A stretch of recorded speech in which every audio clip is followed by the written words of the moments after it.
Friends, मैं आपका भैया पीटर बात कर रहा हूँ। आज हमारी स्टोरी का नाम है नामान और 7 डुबकी। नामान और 7 डुबकी। आज का वेद वाक्य, अपने बैरियों से प्रेम रखो और अपने सताने वालों के लिए प्रार्थना करो। मत्ती अध्याय 5 वचन 44। चलिए स्टोरी के अंदर चलते हैं। आज जो हम स्टोरी देखने वाले हैं उसका हीरो यही है। इनका नाम नामान। यह अराम के राज्य का शूरवीर सेनापति था। सेनापति का मतलब अपने सैनिकों को लेकर पास के राज्य में जाकर डिशुम डिशुम डिशुम डिशुम डिशुम डिशुम डिशुम डिशुम ऐसा लड़ाई करके वहाँ के लोगों को गुलाम बना के ले आते थे। और सिर्फ यही नहीं, उस राज्य के सोना चांदी और सारे मुख्य चीजों को भी वो लेकर आते थे। वो एक बहुत ही शूरवीर सेनापति थे। उस देश के राजा को भी उन्हें बहुत पसंद करता था। लेकिन एक दिन उनके शरीर में सफेद सफेद और छोटे छोटे दाग आने लगे। उसका नाम था कोढ़। उस बीमारी को ठीक करने के लिए उस राज्य में दवाई नहीं थे। किसी डॉक्टर भी उसे चंगा नहीं कर सकते और ठीक भी नहीं कर सकते। उनका मुख पूरा सूख गया, बहुत दुखी हो गए। लेकिन नामान के घर में एक छोटी सी लड़की, सुंदर सी लड़की, प्यारी सी लड़की थी। वह नामान के घर में कैसे पहुंची, आपको जानना है फ्रेंड्स? एक बार नामान अपने सैनिकों के साथ इजराइल के राज्य में गए और वहां जाकर जब वे डिशुम डिशुम कर रहे थे, वहां के बड़े बुजुर्गों को और छोटे छोटे बच्चों को अपने राज्य में गुलाम बनाकर ले आए। और उन्हीं बच्चों में एक बच्ची थी, एक छोटी सी बच्ची। ये बच्ची सुंदर सी सुशील बच्ची, और ये छोटी बच्ची अपने माँ बाप से अलग हो गई। उनके पसंद के खाना भी उन्हें मिलेगा कि नहीं पता नहीं। और इस लड़की को नामान ने अपने घर के कामों के लिए रख लिए। फ्रेंड्स, अगर किसी ने हमें मारा तो, या फिर हमें किसी ने अगर गुलाम बना लिया तो वो हमारे फ्रेंड्स नहीं होते हैं ना, हमारे एनिमी ही होते हैं ना। लेकिन अपने एनिमी और शत्रु यजमान नामान को इस छोटी सी बच्ची ने मदद की। फ्रेंड्स, क्या मदद की हम देखें क्या? उस छोटी सी बच्ची ने अपने यजमान नामान की पत्नी के पास जाकर ये कहा कि हमारे राज्य इस्राएल में एलिशा दादाजी हैं। वह यीशु के आज्ञाकारी है, बहुत अच्छे दादाजी हैं। उस दादा के पास जाएंगे तो ये कोढ़ रोग जरूर ठीक हो जाएगा, वो जरूर अच्छे हो जाएंगे। ऐसा कोई रोग नहीं है जिसे वह ठीक नहीं कर सकते। आप यजमान को वहाँ जाने के लिए कहिए। इस तरह उसने बहुत अच्छा किया। फ्रेंड्स, नामान की पत्नी ने उन्हें एलिशा दादाजी से मिलने के लिए कहा। नामान सोच में पड़ गए। सोचे कि किसी भी दवाई से मैं ठीक नहीं हुआ, किसी भी डॉक्टर ने मुझे ठीक भी नहीं किया। अब आखिर में कम से कम एलिशा दादाजी से मिल के आऊं।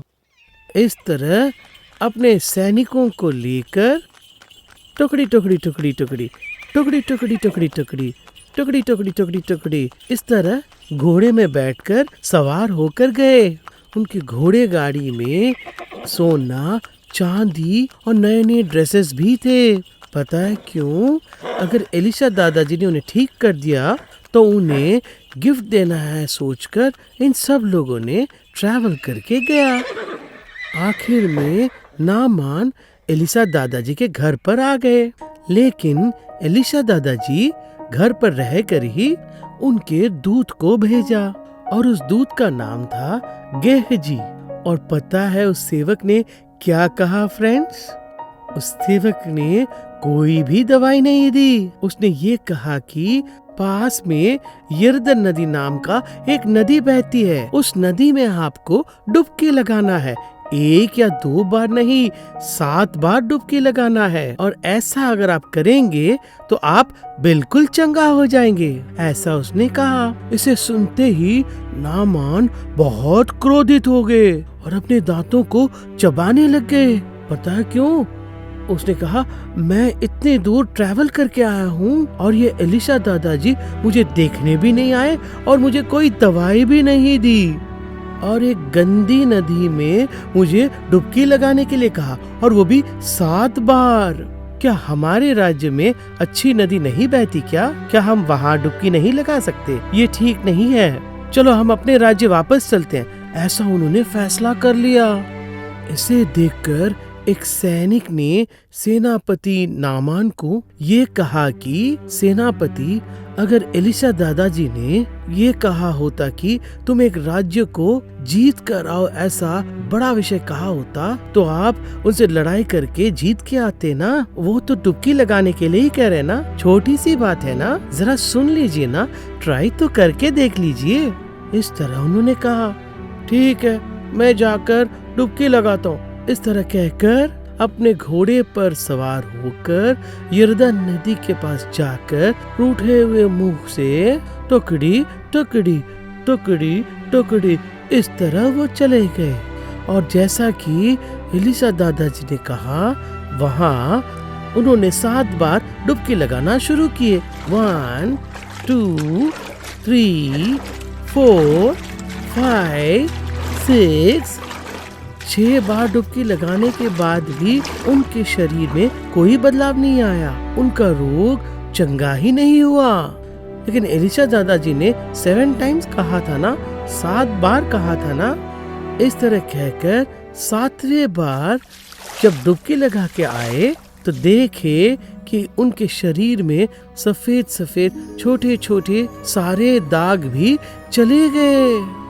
एक बच्चे के जैसे उनका स्किन बिल्कुल नया हो गया। अब वो देखने में बिल्कुल जवान लगने लगे। अब उनका सिर्फ शरीर ही नहीं बदला बल्कि मन भी बदल गया। इसके पहले एलिशा दादाजी के ऊपर ईर्ष्या, क्रोध, बैर ये सब था ना, और अब वो सब बिल्कुल दूर हो गया।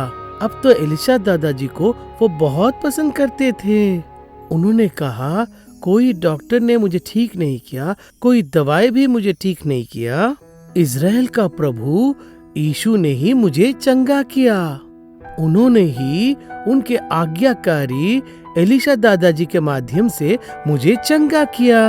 इज़राइल के प्रभु यीशु के नाम का हमेशा स्तुति हो, ऐसा उन्होंने कहा। फ्रेंड्स, इस स्टोरी आपको बहुत पसंद आया होगा ना फ्रेंड्स। इस स्टोरी से हमें एक मुख्य पाठ सीखने को मिलता है फ्रेंड्स। सेनापति नामान के ठीक होने का कारण कौन था फ्रेंड्स? उनके घर के छोटी सी बच्ची, प्यारी सी बच्ची और अच्छी सी बच्ची थी ना। उस बच्ची को उसके माँ बाप से अलग करके उसे गुलाम बना कर ले आए थे ना।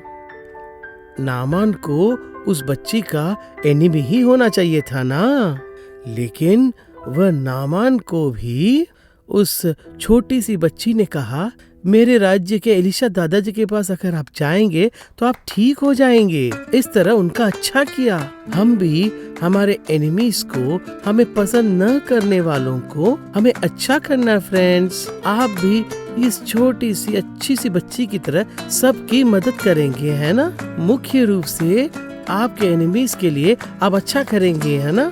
बैरियों से प्रेम रखो और अपने सताने वालों के लिए प्रार्थना करो। इस वाक्य के आज्ञाकारी होंगे ना फ्रेंड्स।